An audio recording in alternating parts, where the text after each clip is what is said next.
Eu quero convidar você a abrir comigo a sua Bíblia, um texto muito conhecido, 2 Crônicas. A gente vai lá para o Antigo Testamento hoje.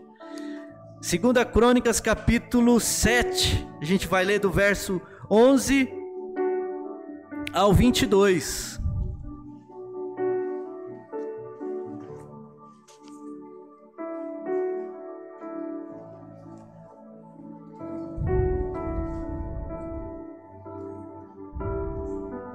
Segunda Crônicas, capítulo 7, 11 ao 22.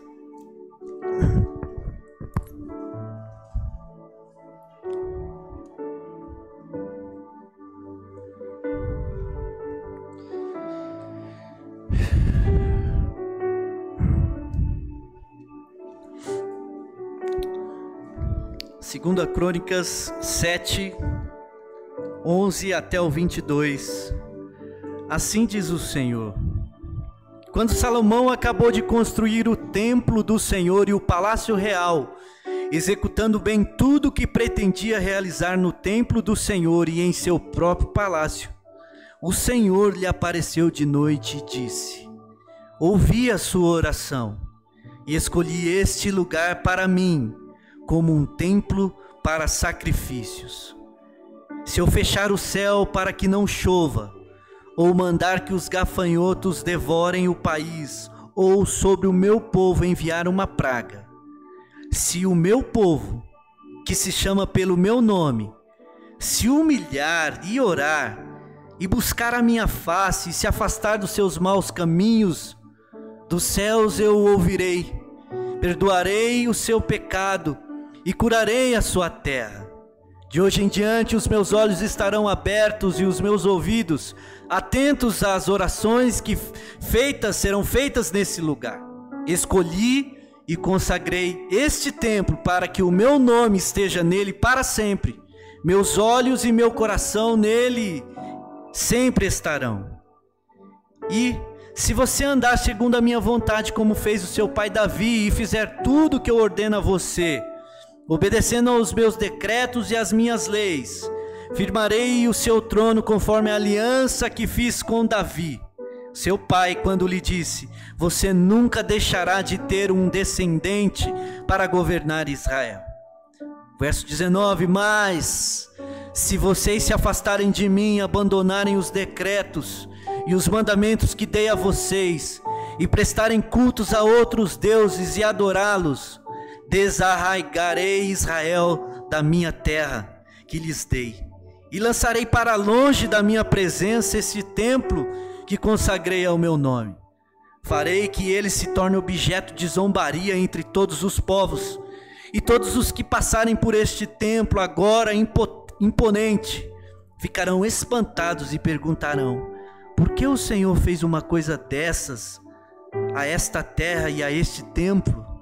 E a resposta será: porque abandonaram o Senhor, o Deus dos seus antepassados, que os tirou do Egito, e se apegaram a outros deuses, adorando e prestando-lhes culto. Por isso lhes trouxe sobre eles toda essa desgraça. Você conhece muito bem 2 Crônicas 7, 14. Se o meu povo que se chama pelo meu nome se humilhar e orar e buscar a minha face. Se é um texto muito conhecido e a gente se inspira nele em nossos momentos de oração para a gente buscar a face do Senhor. Há um grande perigo da gente quando a gente lê texto, irmãos, do Antigo Testamento, é da gente achar que isso aqui foi para o povo de Israel. Isso aqui foi para aquele momento da história do povo de Deus. Mas como eu disse, a palavra de Deus, ela é viva. Às vezes a gente pode pensar que esse texto aqui está dizendo da realidade daquele momento que Israel estava vivendo. Salomão herda o trono de Davi. Salomão pede sabedoria a Deus, ele pede discernimento a Deus para discernir entre o bem e o mal. E Salomão começa, Deus já havia dito que seria Salomão que construiria o templo. Símbolo da presença de Deus, Deus presente nos templos. Mas o próprio Salomão, Se você ler o capítulo anterior, o capítulo 6, ele diz: Senhor, é possível o Senhor habitar em um templo? Como pode o Deus Senhor sobre todas as coisas, Deus grande, se limitar a essa construção que Salomão edificou? Ele traz a Arca da Aliança, ele consagra aqueles momentos e ele faz uma grande oração. E ele está dizendo: Senhor, se eles orarem aqui, se o teu povo se inclinar para cá, se o teu povo pecar e se arrepender. Então, esse é um momento, sim, da aliança de Deus com esse povo escolhido, povo formado, chamado Israel. Mas esse tempo é para nós, irmãos. O nosso Deus, ele faz alianças. Ele fez aliança com Noé, ele fez aliança com Abraão, fez aliança com Davi, prometendo. E Deus continua. Aliança vem de aliado. Aliança é pacto. Há o desejo do Senhor em nos chamar para uma aliança com Ele. Uma história de caminhar juntos. E toda aliança tem responsabilidade de ambas as partes. Na aliança há obrigações que um lado tem que cumprir e o outro também. Então, se a gente não se atenta para isso, isso foi um momento na história de Israel, a gente pode achar: mas agora estamos na graça, o nosso Deus, Ele nos perdoa, o nosso Deus, Ele cuida da gente. Mas o nosso Deus é um Deus zeloso, e a gente precisa tomar cuidado para não cair naquela assim, não, o Deus irado, o Deus justo, o Deus que retribuía os pecados. A gente pode achar que era o Deus do Antigo Testamento, mas o nosso Deus, queridos, é um Deus que não abre mão dos seus princípios, não abre mão de honrar ao seu caráter. Então nós vivemos hoje, todos nós, a aliança que Deus fez em nós, nos chamou a viver com Ele em Cristo Jesus, essa aliança de filiação. Mas o autor aos Hebreus, lá no capítulo 12, o verso 29, ele vai dizer: o nosso Deus é fogo consumidor. Quando a gente percebe a narrativa bíblica, a gente agradece ao Senhor, a gente adora toda a majestade, toda a bondade do Senhor, como Deus é bom, irmãos. Mas ao olharmos para esse Deus tão grandioso, e que é justo, e que muitas vezes permite que o seu povo, se for para endireitar as nossas vidas, o nosso Deus vai permitir, e às vezes vai até nos mandar para viver os piores momentos da nossa vida. Então, quando a gente se achega, nós precisamos lembrar, queridos, que Deus sempre está nos chamando à restauração. E eu queria dividir com você nesse tema hoje, decisões que Deus espera. Todo momento, queridos, nós que nos achegamos a Deus, e todo momento na vida a gente está tomando decisões, em nosso relacionamento com o Senhor não é diferente. Deus espera que eu e você tomemos algumas decisões, e eu quero olhar para esse texto, dividir para nós as decisões que Deus espera, porque, irmãos queridos, todos nós que aceitamos Jesus, devemos de vez em quando, aliás, de vez em quando não, o nosso Deus sempre espera que a nossa vida flua mais e melhor com Ele, em nossa relação com Ele. É isso que a gente fala que é um avivamento. Deus é o Senhor do avivamento, irmãos. Deus está chamando sempre o seu povo a andar com Ele em compromisso. Deus está chamando sempre o seu povo para decidir o que nós queremos fazer a respeito da nossa fé. Decisões que Deus espera. O nosso Deus é o Deus que nos move. E eu quero dividir com você para reverberar nessa semana e quem sabe na próxima, tendo dito isso, que o nosso Deus continua nos chamando a esse movimento de proximidade com Ele. Eu quero dividir esses pontos e olhar para esse texto.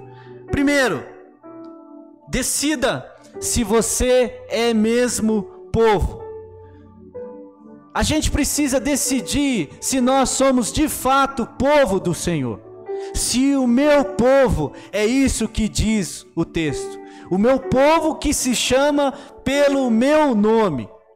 Parece óbvio dizer isso, mas há muitos momentos em que a gente pode estar sendo conduzido, ou nós optarmos por um caminho que não tem nada a ver com aquilo que a gente diz que é povo do Senhor.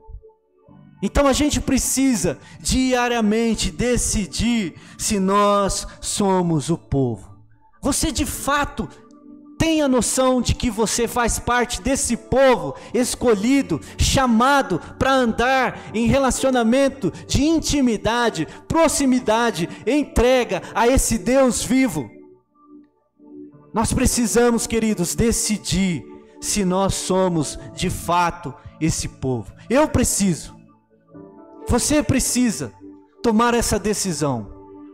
Quem é você? Quem sou eu? Quem nós somos? Porque, irmãos, às vezes a gente pensa assim, nossa, a gente precisa, aquela pessoa precisa de uma restauração, precisa de Deus tirar ele da morte, né? Reviver, restabelecer, restaurar. Deus precisa reavivar aquela vida, irmãos. Avivamento, reavivamento é para crente. Talvez você ouve assim que avivamento é Deus salvando as pessoas, mas o avivamento, esse despertar, é para a igreja do Senhor, para mim e para você. Deus está nos chamando para ter vida plena nele, sermos avivados nele. Então a gente precisa decidir, não dá para viver de qualquer jeito.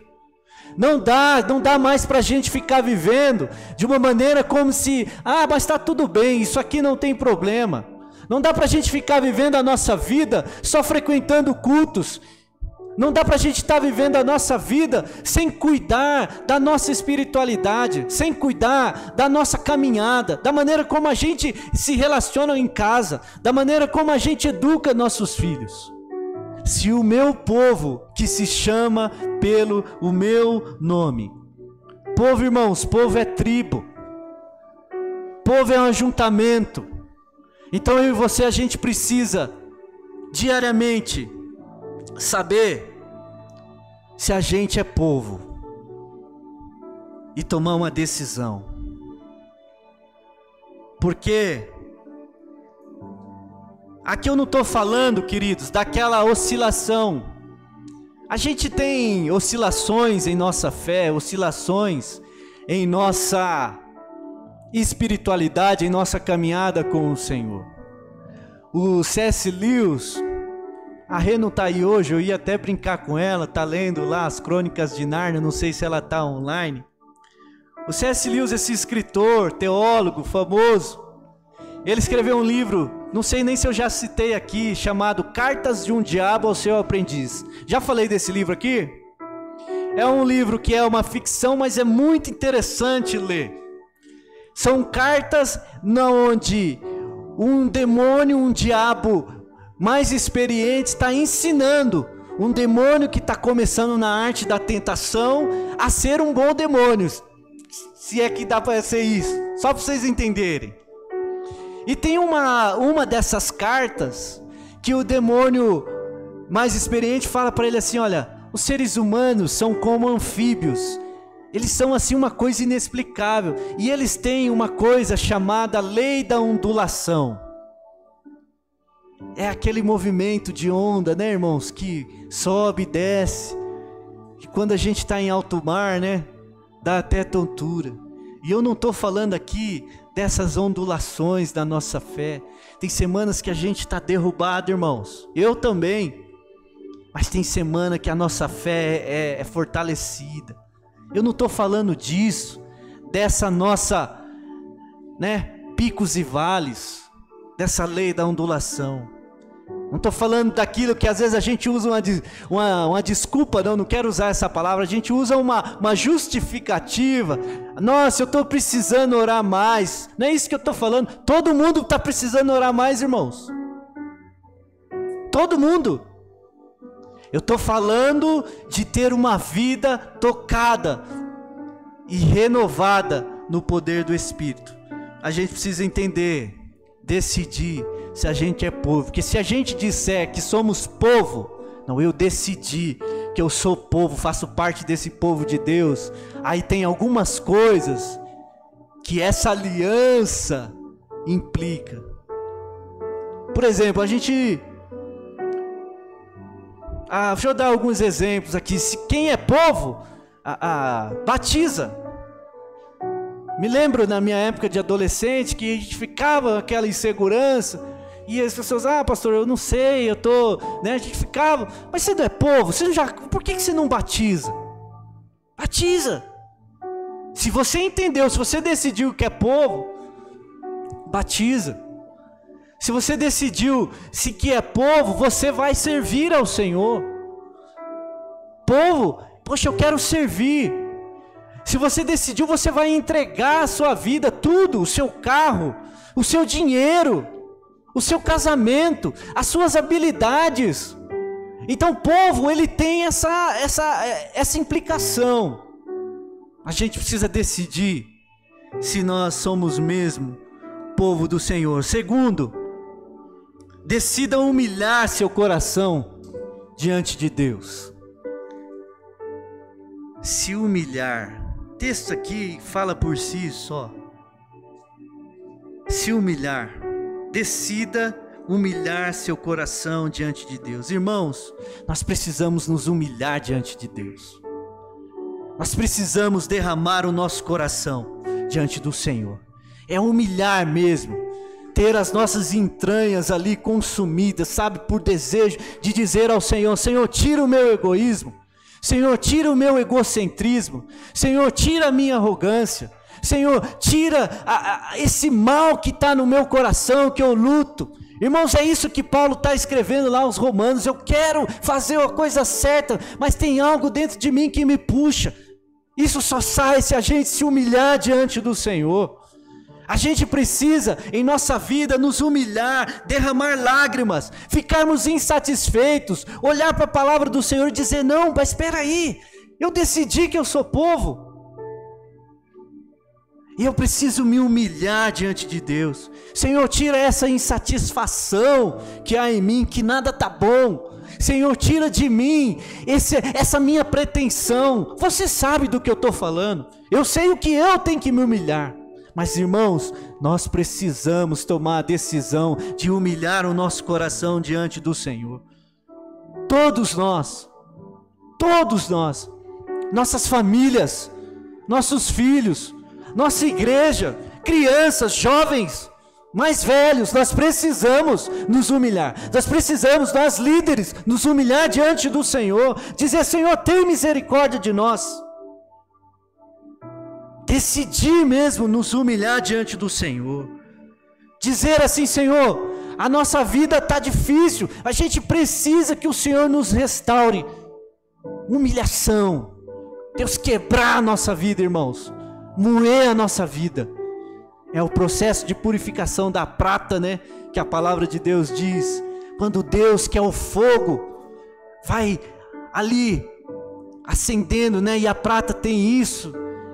Quando é aquecida, as impurezas são separadas. Essa é a humilhação que nós precisamos. A gente poder dizer assim, irmãos: Senhor, nós não estamos dando conta. Olhar para nós, olhar para a nossa igreja e dizer: Senhor, nós não estamos dando conta. Olhar para a nossa família e dizer: Senhor, eu não estou dando conta de cuidar do meu casamento. Senhor, eu não estou dando conta de cuidar da minha vida financeira. Senhor, eu não estou dando conta de ajudar essas pessoas. É humilhação mesmo, irmãos. Senhor, nós não estamos dando conta de cuidar desse filho que está dando trabalho. Nós não estamos dando conta de ajudar as pessoas que estão passando fome. Humilhar o nosso coração, irmãos. Decidir humilhar o nosso coração. Deus quer tratar o nosso coração, irmãos. Deus quer tratar o nosso coração, queridos. Precisa de uma decisão minha e sua. Terceiro, decida orar mais e com fervor. Decida orar mais e com fervor. Se o meu povo que se chama pelo meu nome se humilhar e orar. Isso é uma decisão, queridos. E como eu disse, eu não estou falando orar mais. Se você perguntar para mim assim, pastor, você acha que você precisa orar mais? Ô irmãos,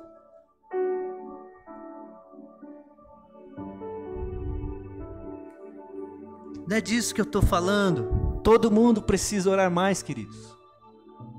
Mas a gente vem para uma celebração, outra celebração, e eu gosto de culto. Me convida para um culto, uma coisa, eu vou.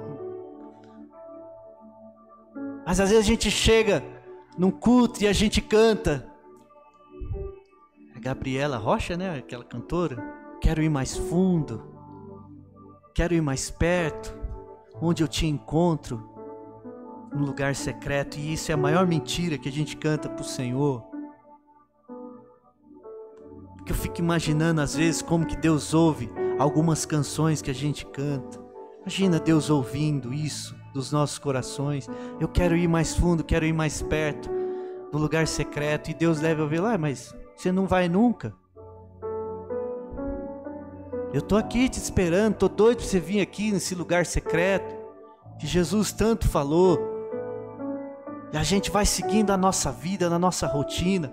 Tem tempo para assistir série, tem tempo para as distrações, tem tempo para tudo. Mas o lugar secreto, irmãos, a gente pode inventar, mas eu não tenho um lugar na minha casa, eu não tenho lugar. Irmãos, meu sonho é ter um lugar secreto na minha casa, um lugar que eu pudesse, entrasse ali, o quartinho de guerra, igual do filme, sabe? Mas eu moro em apartamento, ainda tenho um cachorro para ajudar.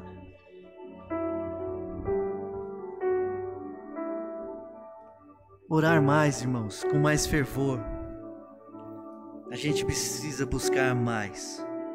Buscar ao Senhor no secreto. Buscar na igreja, isso é bom também. Quantas vezes a gente vem derrubado e esse ambiente, isso aqui é um ambiente da graça, irmãos. Aqui é um ambiente da graça do Senhor, e onde a graça do Senhor está, a gente é tocado. Mas isso não acaba aqui. Salomão consagrando o templo, e aqui Deus falando, olha, eu vou responder. Mas ele estava dizendo, olha, é no templo e é em casa. Por isso que Daniel, lembra Daniel? Ele se virava, e ele se virava para Jerusalém para orar. A gente precisa orar mais. Deus precisa restaurar a nossa vida de oração, irmãos. Deus precisa restaurar os nossos cultos de oração. Eu tenho 42 anos e desde que eu me dou por gente, não é só aqui, queridos. Toda igreja que eu vou, se falar assim, é só oração. Nós precisamos restaurar a nossa vida de oração. Não estou dizendo orar mais. Estou dizendo uma vida que ora com fervor. Mais e com fervor. Porque à medida que a gente vai orando, Deus vai nos ensinando a dialogar com Ele, a derramar o nosso coração diante dEle. Deus vai colocando pessoas na nossa mente, às vezes pessoas que a gente não vê há muito tempo. Nós precisamos decidir se o meu povo orar. Quarto, são 5, tá? Tá tarde já? Nem sei, eu vou me empolgando, tá? Mas vou concluir.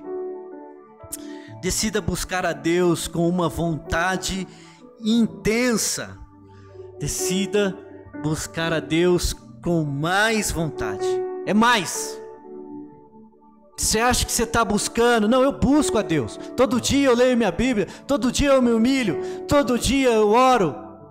Deus está requerendo da gente uma decisão. É mais. Será que Deus tem limite para nos receber, irmãos? É mais. É buscar com a mesma vontade que a gente tem de trabalhar, de fazer hora extra, de pedir a Deus pela nossa família, pedir a Deus prosperidade financeira, pedir a Deus o que quer que seja. É mais vontade de Deus mesmo, buscar a Deus, queridos. Senhor, eu quero te conhecer. Eu quero conhecer o Senhor. Isso que, irmãos, isso que a gente lê nos livros, vê na palavra, desejar a Deus, ser visitado por eles. Se o meu povo buscar a minha face. Quando foi a última vez que você pôde dizer assim: nossa, hoje eu acho que eu vi a face do Senhor aqui comigo? É buscar a Deus com mais vontade. É buscar a Deus com mais vontade. Buscar a face do Altíssimo. Buscar a presença do Todo-Poderoso, que está de braços abertos, esperando. Ó, meu filho, eu estou aqui, ó. Sabe por quê, irmãos? Porque às vezes a gente entra numa crise. Lembrei aqui, quando eu falei assim, estou aqui de braços abertos, meu filho. Eu só tenho uma filha. Mas é comum a gente ter amigos que tem 2, 3 filhos, e de vez em quando um fala assim: a mãe gosta mais daquele, ou o pai gosta mais daquele lá, né? A Silvia brinca de vez em quando lá, fala: o meu cunhado, o cunhado que é minha sogra deve estar assistindo. Vinícius que é o favorito. Aí um fala: não, mas é a Silvia, né? Aí se um dia traz um chocolate para um, ou comprou uma camiseta para um, você que é filho, você sabe disso. Aí fala: não, mas tem filho, não tem filho favorito. Não tem. Quem é pai sabe disso. Não tem. Se perguntar assim, ou a gente que é filho acha: meu pai gostava mais da minha irmã, meu pai gostava mais do mais velho, o caçula, né? É o último. Ou a gente, mas todo mundo é filho. Então todo mundo já em algum momento teve essa percepção. Não tem filho favorito, mas tem filho que se achega mais, é mais achamegado, né? Que a gente fala com o pai, né? Tem uns filhos que é meio rebelde, né? É mais duro. Não quero seu abraço, não quero isso aí, não quero mais. E aí o filho que é mais maleável, vai, chega lá, o pai tá no sofá, a mãe deita, encosta a cabeça, recebe um cafuné aí. E o outro... Então Deus não tem favoritos, irmão, mas Deus tem pessoas que o buscam com mais vontade. A vontade é de cada um. Basta essa decisão. Por último, decida se afastar do que te afasta de Deus. Decida se afastar do que te afasta do Senhor. Isso é uma decisão muito séria. E se afastar dos seus maus caminhos. Se meu povo, que se chama pelo meu nome, se humilhar e orar, buscar a minha face e se afastar dos seus maus caminhos. É largar, irmãos. É largar. Você que está em casa, está vendo esse vídeo depois. É largar aquele pecado que a gente está ali, sabe, igual aquela feridinha, aquela coceirinha. É largar. Seja lá o que for, largar. Percebe o processo? Eu sou povo, eu me humilho, eu oro, e aí eu vou desejando, e à medida que eu desejo e eu me achego, porque não tem como a gente se achegar perto de Deus, e esse processo de se afastar daquilo que a gente sabe que entristece a Deus, não tem como. Porque à medida que a gente tem contato com o Santo dos Santos, a gente vai percebendo: oh meu Deus, como eu preciso dessa mudança.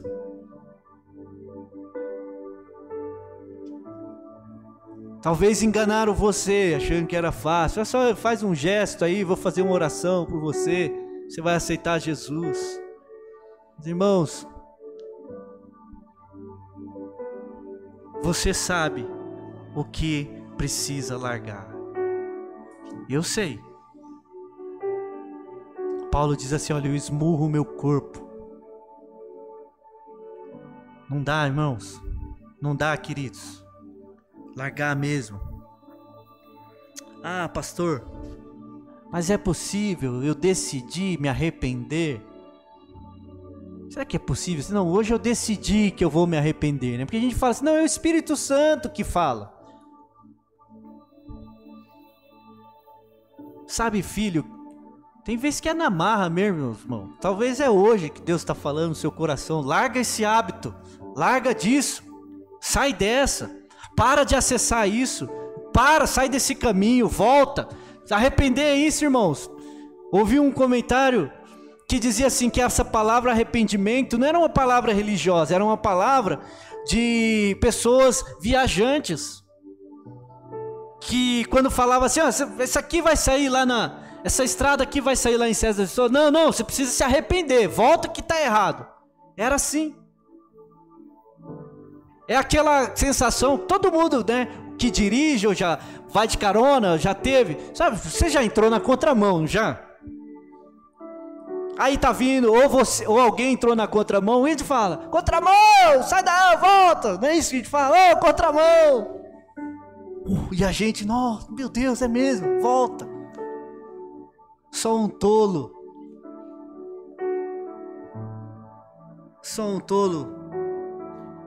que olha para dentro de si e Deus mostra algo que precisa ser mudado e continua na contramão. Por isso, irmãos, que o Senhor nos chama, porque a promessa dele, e eu quero concluir, é que quando a gente busca isso, Deus vai dizer assim, olha, dos céus eu ouvirei. Deus ouve. Eu perdoarei. Deus perdoa. Eu curarei. Deus cura a sua terra. E aí ele segue no texto. Então o chamado do Senhor para as nossas vidas, queridos, é para decisões muito sérias. Eu quero encorajar você nos próximos 15 dias. A minha conclusão é uma sugestão de um exercício espiritual a você. Primeiro é ler 2 Crônicas inteiro, porque esse livro, 2 Crônicas, são 30, eu acho que eu marquei aqui. 15 dias é um bom tempo. Doriva, ajuda online aí, 14 dias, dá 2,5 capítulos por dia.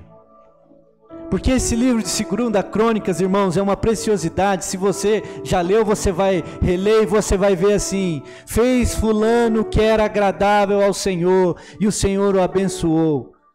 Mas vai dizer muito assim também, esse aqui fez o que o Senhor reprova. E alguns vão dizer assim, olha, esse aí foi sepultado e ninguém lamentou a morte dele. O chamado do Senhor, para a gente mergulhar nesse livro e olhar assim, peraí, se fosse escrito algo a meu respeito hoje, quem seria eu? Pastor Humberto andou com o Senhor e fez o que o Senhor aprova.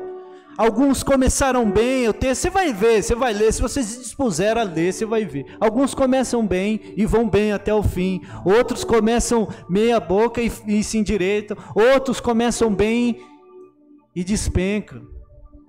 Mas tem aqueles que começam mal e que continuam vivendo mal, uma vida de desobediência, desagrado ao Deus da aliança. Segundo, você intensificar as suas orações.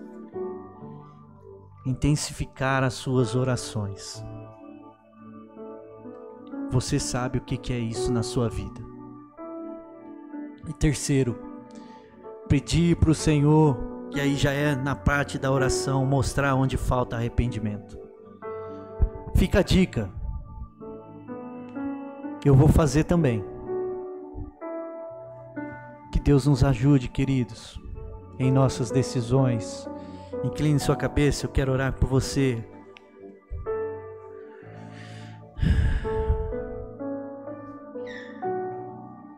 Se o meu povo, Deus está dizendo aqui, isso é uma resposta do Senhor a Salomão. E Deus está dizendo assim, olha, quando vier o mal, se eu fechar o céu para que não chova, ou mandar que os gafanhotos devorem o país, ou sobre o meu povo enviar a praga. Pode ser Agora a gente vivendo isso, irmãos. Mas Deus está dizendo assim, olha, se o meu povo, que se chama pelo meu nome, se humilhar e orar e buscar a minha face e se afastar dos seus maus caminhos, lá dos céus eu ouvirei, perdoarei o seu pecado e curarei a sua vida. Pai querido,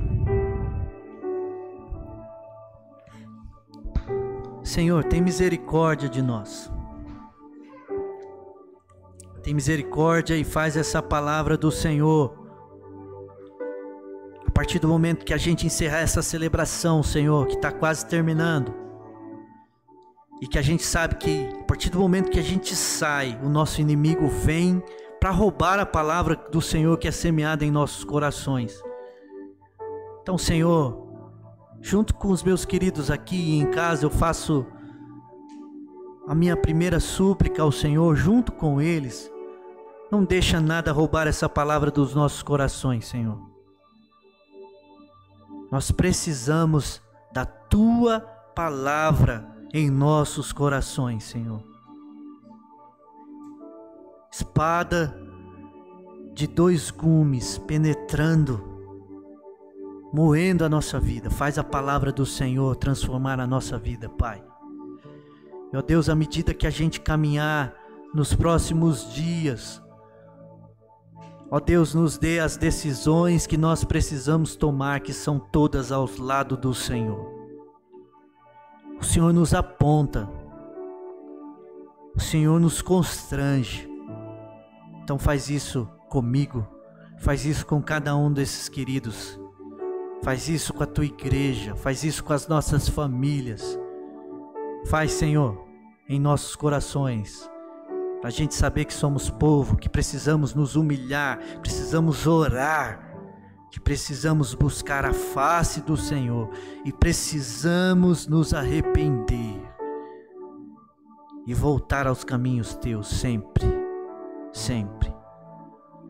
Nós sabemos que quando o Senhor nos desperta, a gente tem algumas batalhas, o inimigo das nossas almas não dá trégua, mas nós sabemos que o Senhor nos deu o Teu Espírito, o poder do Teu Espírito está conosco para a gente vencer o nosso desânimo, Senhor.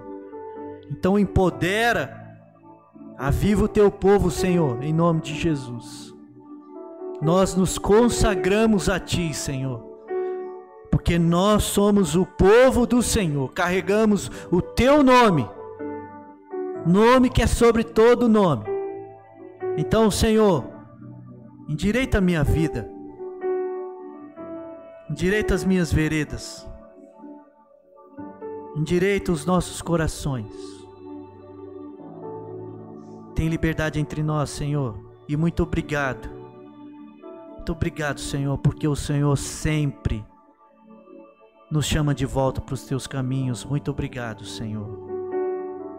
Ó Deus, na medida que a gente viajar, essa viagem tão gostosa que é pela Tua palavra, em específico em 2 Crônicas, faz aquilo que só o Senhor sabe fazer e é capaz de fazer, transforma a nossa vida pela palavra do Senhor. Obrigado, Senhor, te louvamos, te bendizemos em nome de Jesus, aquele que nos deu acesso à Tua presença diante de onde nós estamos. Amém.